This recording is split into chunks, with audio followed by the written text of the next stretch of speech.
Welcome to the Cloud Design Box User Adoption Podcast. I'm Darren Hemming. With me today is Philippa Wraithmell. Hi, Philippa. Hi, how are you, Darren? I'm really well, thank you. Good. So, Philippa, you are the founder of EdRuption. Do you want to tell me just a little bit about EdRuption and what you do? Yeah, absolutely. So we are an education consultancy that focuses in on digital strategy and transformation in schools. We work with any school where they are trying to do things in a more productive, better, innovative, creative way that helps support pedagogy and support students to make more progress in schools. Fantastic. So today, this is part of a series that we're Yeah, going through. We're pretty much working our way through your book, the yeah, digital ecosystem. that's right. And so other videos in this series are available as well. Help yourselves. But today we're talking about the idea of safeguarding your digital environment Hmm. in schools. Now, Philippa, it's getting really tough out there to keep your students safe, to Hmm. keep your staff safe when they're working Yeah, online, and to keep data safe as yeah, well, very, because yeah, we have hackers and bad actors, and perhaps people are yeah, starting to realize that schools and colleges are places they can attack. yeah, So there's so much definitely. to consider in this. So I know we're just going to be scratching the Mm, surface today, but there's a lot more mm, detail in the book, right? so Um, much. if folks are interested. So what are your main ideas for keeping schools safe digitally? Um, so I guess first of all, it's really important that I think we need to make sure, as you just said, everywhere is getting more dangerous. Things are getting less safe. Data is not safe. Schools are targeted, and I think we very much as school systems need to go. Okay, we have safeguarding, and safeguarding has to include digital. Whether that is just the fact that our administrative staff have devices, or whether it's even the fact that actually just our children, if they're in secondary school or even some in primary school, because we know phones are getting younger and younger, they have devices. Well, actually, there we go. We've got digital coming into our schools. We have things that we don't have necessarily control over. We may be using platforms in our schools. We're presenting things on screens, all of those different things. If we're doing any of those, we have to consider digital safeguarding as part and parcel of safeguarding as a whole. Um, when I first started to do anything to do with digital, really, which was sort of probably getting on for 9 years ago now, really, I went into the role not really considering that link at all, and then finding myself very quickly being taken into safeguarding meetings as the expert. Oh, could you come and help with? You might know about this, or oh, we've got a question around, and that went from being a kind of, I guess, someone who would come in as a guest appearance to being part of the safeguarding team. And actually, that's something very much that I always support with schools, to say this is a part of your team that needs to be on there. So your safeguarding team as a whole and as a core unit need to be to grow. They should have people like the head of IT or digital or whoever it is that you have on there, who's coming in either every so often or more frequently to talk about some of these things that are happening, or maybe possible things that may happen in your school. But they also should be there looking at things like sharing information about the firewall. What keywords are coming up? What's happening on there? What are students looking at and teachers looking at in school, as well as what's happening outside? And that's something that's very rarely spoken about at that safeguarding level. When we're having those common meetings, it's sort of firewall is IT, safeguarding is curriculum, academic people, teachers. Yeah. And actually, what we need to do is correlate and cross those different divides over, so that actually the IT team can go, you know what, we see this word all the time, and actually acknowledgement to say, okay, how do we address that? What do we do? What do we need to put in? Is there an intervention? Is there something? Is this a common thing? Is it just a one-off? Is it something that might, be something that's happening globally or locally within students of those age groups? And it really is a great indicator in terms of what's happening, because we know that our students spend so much of their lives online. So I think that kind of relationship in certain terms like that, but then equally around just actually having your digital lead or digital education team, somebody on that safeguarding team means that when you're having those conversations, even if sometimes that person might be very quiet, but there will be times when that person says, that's something that's been happening online. Did you know that actually this is something that students are doing now? Or actually, we could do something with that, with the systems that we've got. We've got X platform. That could be a really great intervention. And so actually what you then get is this great crossover of the minds where not everyone has to be an expert. It's about having those experts in the room to make sure that when we need to, they can address certain things. And so safeguarding for me became really apparent that we had to work as a team, and we do that so well across so many different aspects of school life. So that for me was a big part, and that's what I write a lot about in the book, is about how we really need to make sure that we're having someone on the digital safeguarding team. I also very much believe that everybody in schools should be trained on online safeguarding. So how do we look out for students at risk? So we look out for all these different things of neglect and abuse and concerns with our children. But how do we spot when a child is addicted to online gaming or is potentially spending too much time late night on systems?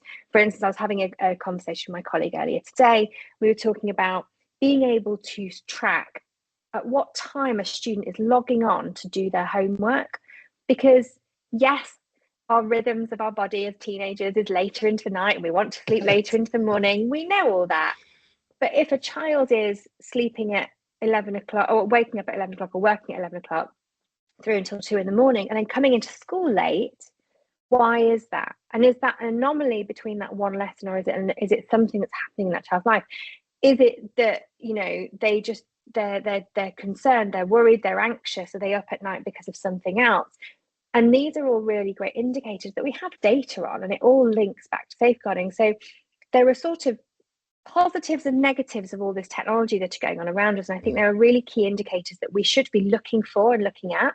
But if our teams and our IT teams aren't thinking in a safeguarding mind, or if our teachers aren't thinking in a digital mind enough, and to be able to spot those challenges, then we can't kind of create that network. We can't create that structure of informing and reporting in the way that we would do with safeguarding for everything else. So I think that's really vital. And then I think in terms of safeguarding the whole environment, you mentioned earlier things like data. Well, schools are, aside from hospitals, probably the biggest wealth of data and information. We've got dates of birth, we've got locations, we've got where they've been born, what their parents' names are. If you're working in a school where it's not even a fee-paying school, it could be I paid for a trip, or I pay for my child's lunches, or there's a bus, or, what, it doesn't matter really, does it? It could be absolutely anything, that you've shared your bank details with that school. So immediately they've got everything on you. And so schools are a huge target for cybersecurity breaches, for malware attacks, for ransomware, all of these things. And the cost of that is phenomenal. And interestingly, the schools that I've worked with and spoken to about attacks that have happened on them, and I won't mention who they are specifically, but have always said it's down to a person.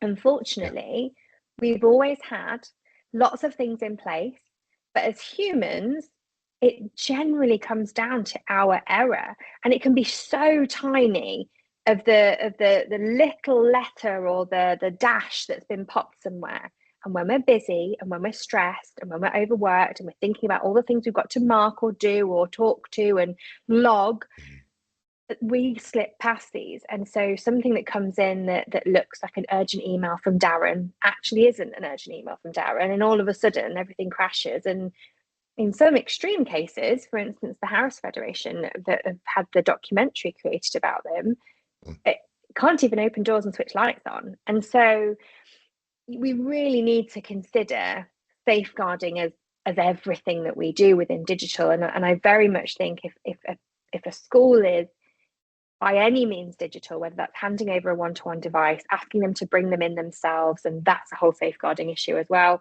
And then, or even just having digital systems they log into on the internet in the library. It doesn't matter to what extent you are. we have to consider safeguarding digitally. And actually, just generally in our lives now, we're so digital. Even if you do a digital detox, or we still have to, you've still got to log on to your online banking, you've still got to check your bus timetable and what have you. There is no getting away from it, really. You go into restaurants nowadays and you've got to scan a QR code to be able to get them, and then there's the scam with the QR codes where you scan a QR code and you've given someone else your bank details because you thought you were paying for your parking. So all of these things kind of come into that, and I think school is a place where we need to learn about these things. We have got a duty of care to all of our community, not just our students, but actually our teachers, our leaders, our governors, all of these people, to be able to say to them, look, this is your responsibility, because digital learning, digital technology, digital safeguarding is everybody's responsibility nowadays. And we can't really turn our backs on that now, because like it or not, it's there and it's happening. And so I think that's kind of just a few areas really of where we really have to take that and kind of think, okay, there's a lot here. How do we deal with that? Yeah, and just how much it changes. It's very difficult to be prescriptive. There are some key strategies, some key approaches that you've mentioned, that will always be the case. But I can also see there are lots of things that change almost every day. And, there are more challenges with what AI can do in terms of pretending to be people and writing fake emails and all the rest of it. And I think it can be a bit daunting, but it's okay. It's okay as long as you have people in the mix who can bring you those updates. It's a bit like getting an inoculation, isn't it? You get the in the safeguarding team, the IT person comes in and they kind of say, oh, there's a new thing you need to know about. Here's an inoculation, off you go. Or vice versa. The safeguarding people come in and say, this is some very worrying stuff that we've seen happen. Things. 100%, absolutely.